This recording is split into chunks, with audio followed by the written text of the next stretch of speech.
I'm Dayoung Reads. Today's story is Eerie Elementary, The School is Alive. Let's go, go, go! Hello, I'm Dayoung Reads. Today's story is Eerie Elementary, The School is Alive. They will read chapter 12 to 15. Beasts from Below.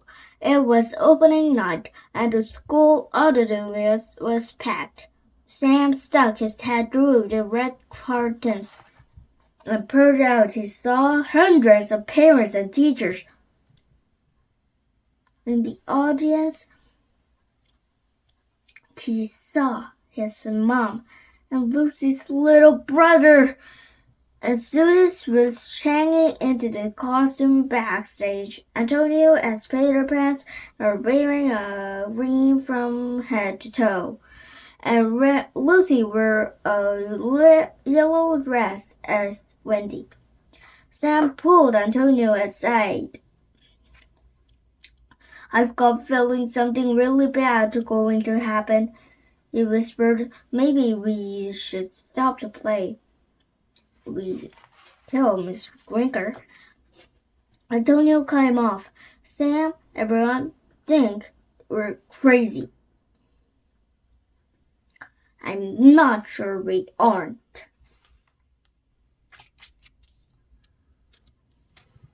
Sam sighed. He knew Antonio was right. "Besides," Antonio said, "I've got my lucky peanut butters and jelly sandwiches in my pocket. What could go wrong?" Sam rolled his eyes. "Lucky sandwich."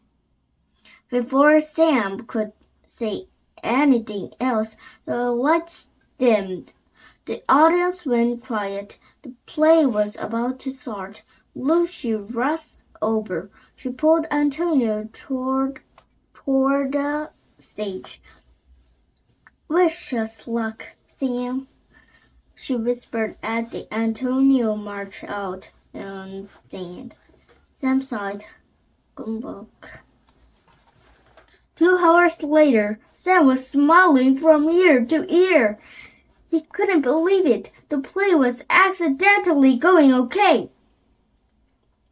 Lucy was saying her lines perfectly. Antonio made an awesome Peter Pan. And the audience were clapping a ton. Maybe he had been worried for nothing. The next sense was the most exciting part. Were served of the play. The big finish. Antonio and Lucy were strung up the wires high above the stage like they were flying. "Sam," Miss Grinker said, "it's your turn on stage." "All right," Sam muttered.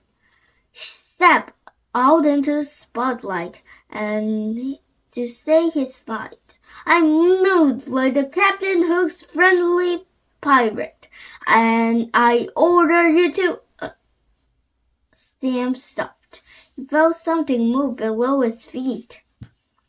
With horror, Sam realized the school been waiting for him. Now that was his onstage. The school was coming to life. There were some whispers in the audience, but Sam didn't care about his lines. He cared about what she saw next.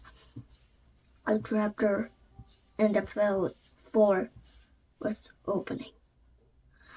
From up high, Lucy and Antonio saw it too. The trapdoor was opening wider and wider. It was like a wooden stage was suddenly made of rubber.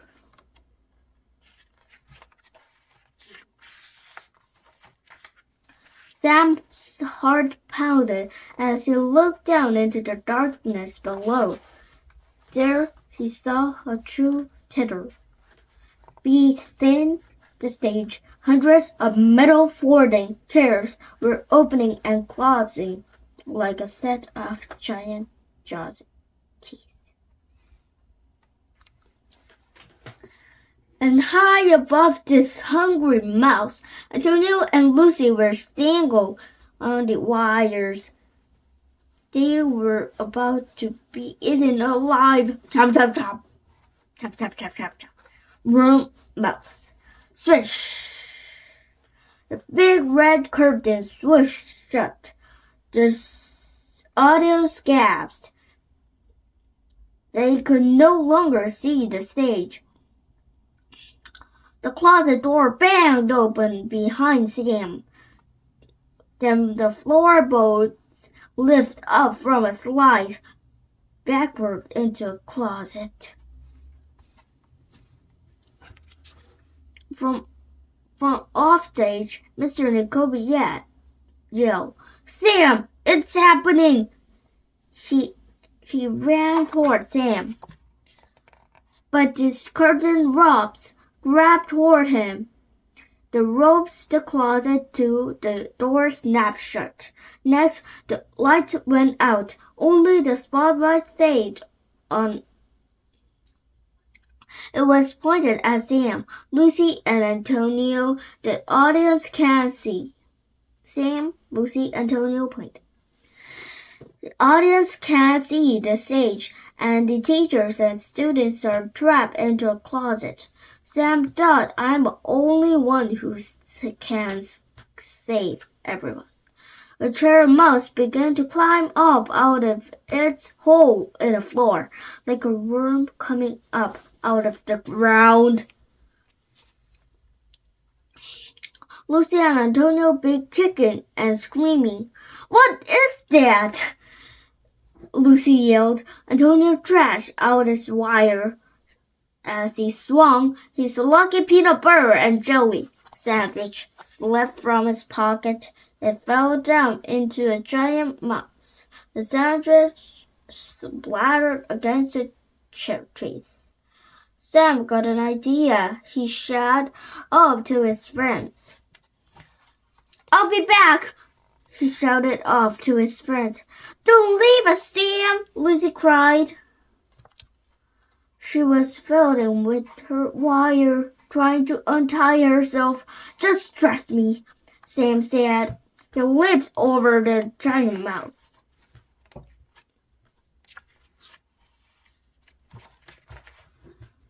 When Sam reached the end of the hall, he pushed open the lunchroom door. It was quiet and dark, but as soon as Sam stepped inside, the lunchroom came alive. The dim moaning sound came up the speaker on the wall. Eerie Elementary was howling. Sam needed to get into the kitchen, but every step he took seemed to make up the school angrier. Packages of cookies exploded, tables flipped over, light bulbs over his head shattered.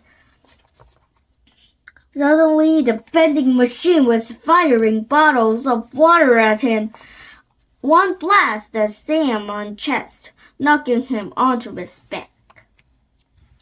Sam thought how it was training. He remembered Antonio telling him to use what around him, then leaped to his feet, grabbed an orange lunch tray, and held it over his chest. He hopped up a table with a snip down the lid of it. As he charged down the kitchen, the vending machine fired more water bottles. The bottles bounced up his shoulder. Sam jumped off to the end of the table, hit the ground, and rolled into the kitchen. Then he saw it, the one thing that could save his friends. "Eat this." Sam stirred up with a giant drum of peanut butter. It was stacked up a high tall of table full of supplies. He shook the table, then jumped back. Jars of secret sauce and cans of soup crashed to the ground, along with the peanut butter drum. Sam rolled the drum through the lunchroom door. He gave a heavy push. It barreled down the hall, clear in a pit. Pow! The drum knocked a monstrous chair out of the way. Boom! The drum sent a spinning trash can flying. Clang, clang, clang! The drum blasted through the set of locker doors. The peanut butter drum crushed everything in its way. At last, Sam made its backstage with the drum. Lucy ran toward him. "Lucy!" Sam yelled. "How'd you get down?" "I was able to untie myself, but I couldn't reach Antonio. The steel stuck and..."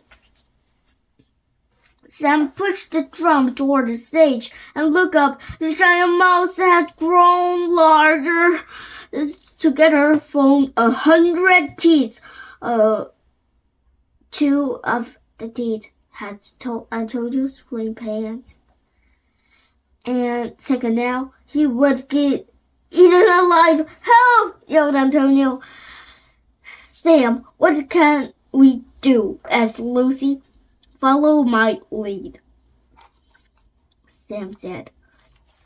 The mouse was about to chomp into Antonio. Just then, Sam shouted, "Hey, Eerie Elementary, are you hungry?" The monstrous chair mouse turned away from Antonio, faced Sam, and Lucy let her out a growl. Roar! Sam and Lucy didn't finish. They stood perfectly still. The mouth opened wider. Lucy grabbed hold of Sam's arm and held his breath. As the giant mouse charged toward them, the stage floorboards were breaking apart. Sam started to the center of the chomping, trashing mouse. It was upon them. "Now!" Sam screamed. Together, Sam and Lucy kicked the heavy peanut butter drum as hard as they could.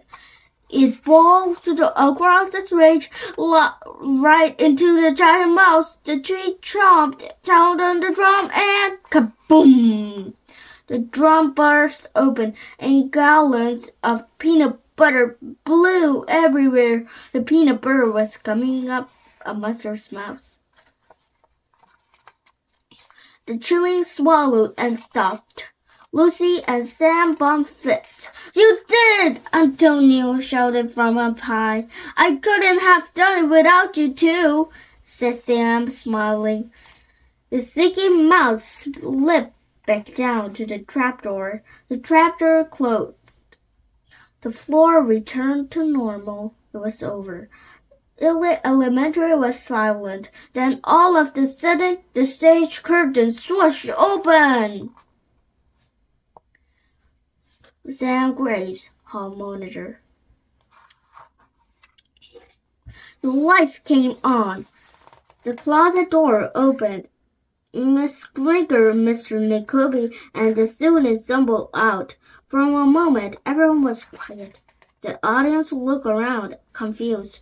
Miss Grinker walked out on stage.